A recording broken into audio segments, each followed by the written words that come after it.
The Elephant Island Chronicles presents The Wheel of Icarus by Conrad Hannon.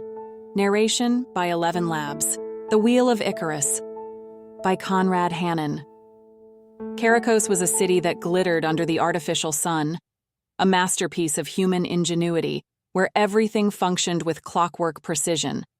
The towering structures seemed to touch the sky, their mirrored surfaces reflecting the world back at itself in perfect symmetry. Below, the streets thrummed with life, or what passed for life in Karakos, a seamless blend of man and machine, where every step, every action, was guided by the unseen hand of the Evergrind. The Evergrind was the heart of Karakos, a vast, mechanical beast that spanned the entire city. It was said to be the engine of progress, the force that kept the city running without flaw. Every citizen's highest duty was to feed the Evergrind, demanding their time tokens and energy vials, currency extracted from their very essence. In return, the Evergrind offered security, order, and a semblance of purpose, but it also demanded sacrifice.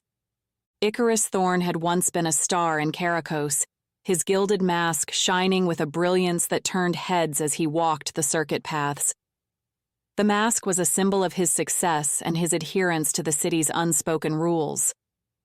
It gleamed with the radiance of someone who had given everything to the Evergrind and reaped its rewards. But lately, Icarus had felt the mask tightening around his face, the gold edges digging into his skin, making it harder to breathe. The Evergrind's relentless pull was no longer exhilarating but suffocating, draining him of something he couldn't name. He moved through the city like an automaton, his steps perfectly aligned with the glowing circuit paths that wound through the streets, guiding every citizen from one obligation to the next.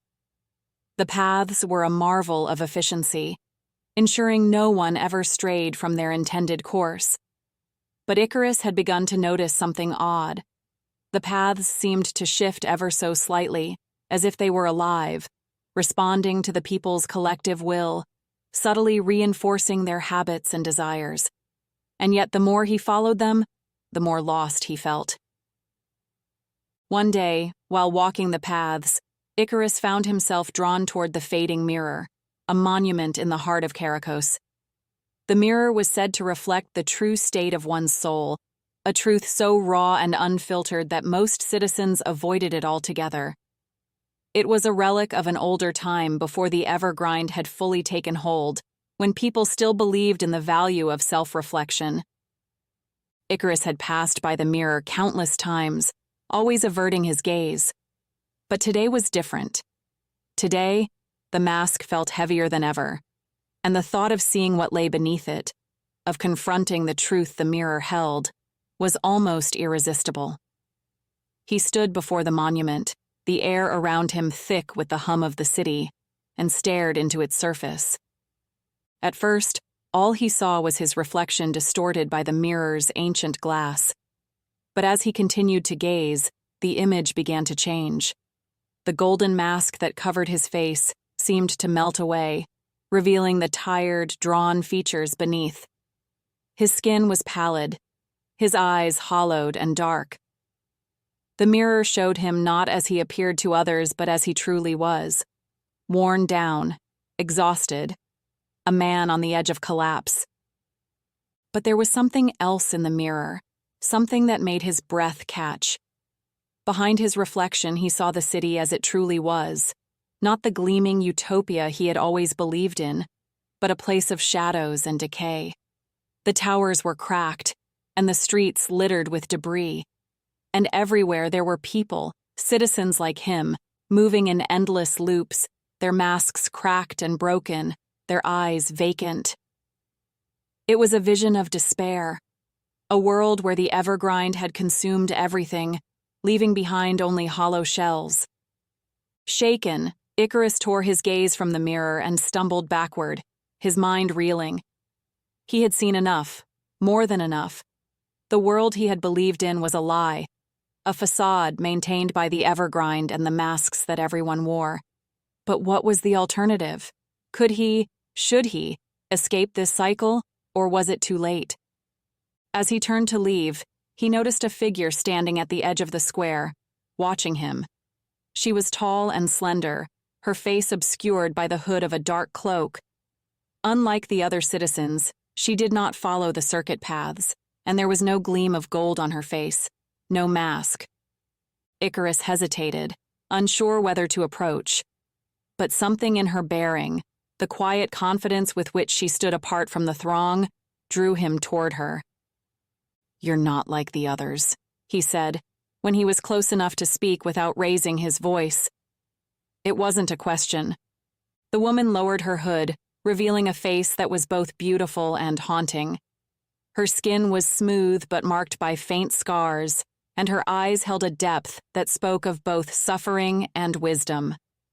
"No, I'm not," she replied, her voice soft but firm. "My name is Arya. I've seen what you've seen in the mirror. I know what it shows."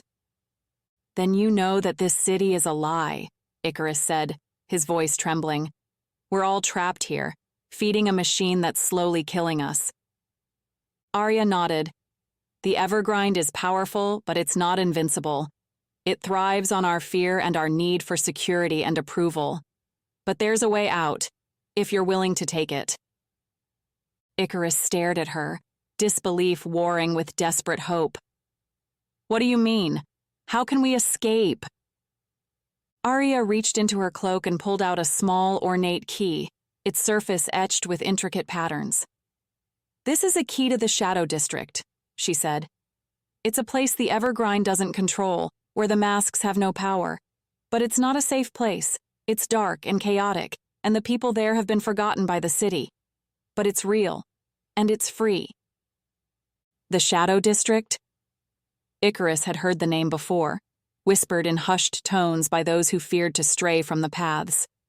It was said to be a place of madness, where the city's rejects lived in squalor, driven to despair by their inability to contribute to the Evergrind.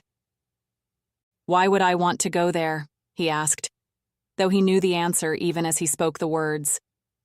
The idea of a place where the masks held no sway, where he could be free of the Evergrind's grip, was intoxicating. "Because it's the only place where you can be yourself," Arya said simply. "Where you can find out what life is like without the grind or mask. It's not perfect, and it's not easy, but it's real. You'll have to make a choice, Icarus. Stay here and keep feeding the machine, or take a chance and step into the unknown."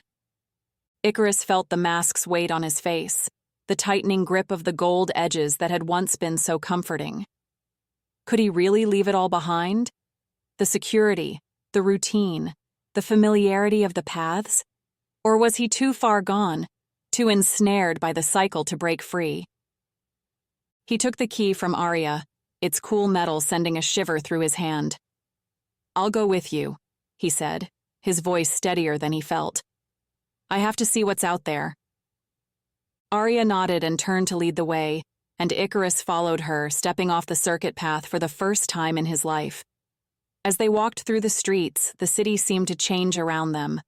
The buildings loomed larger, the lights dimmed, and the air grew thick with the scent of oil and decay. They were heading toward the outskirts, to the place where Karakos kept its secrets hidden. Finally, they arrived at a small, nondescript door, half hidden in the shadow of a crumbling wall. Arya inserted the key into the lock and turned it with a soft click. The door swung open, revealing a narrow, twisting passageway beyond. "This is it," Arya said, her voice tinged with anticipation and caution. "Once you step through, there's no turning back. The Evergrind won't let you return." Icarus hesitated, the weight of the decision pressing down on him. But then he thought of the mirror, of the hollow, broken people he had seen reflected there, and he knew he couldn't go back to that life. With a deep breath, he stepped forward into the passageway, leaving the city of Karakos behind. The Shadow District was nothing like he had imagined. It was dark, yes, and chaotic, but it was also vibrant in a way that the pristine streets of Karakos could never be. People moved freely here, their faces unmasked, their expressions raw and unfiltered. There was suffering, certainly, but there was also joy, laughter, and a sense of camaraderie that Icarus had never known. As he wandered the twisting alleys, he began to feel the mask loosening, its grip weakening with each step. It was as if the district itself was stripping away the layers of artifice, revealing the person he had buried beneath the gold. And yet, even as he felt the liberation of this new life, he couldn't shake the sense of unease. The district was free but also fractured, a place of extremes where the lack of order was both exhilarating and terrifying.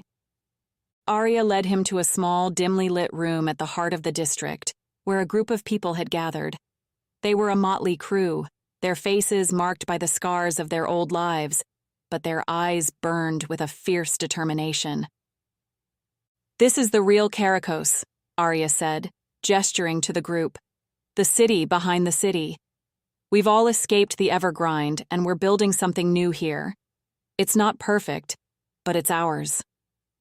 Icarus looked around the room, feeling a strange mix of hope and dread. These people had found a way to break free and live without the masks and the paths, but at what cost?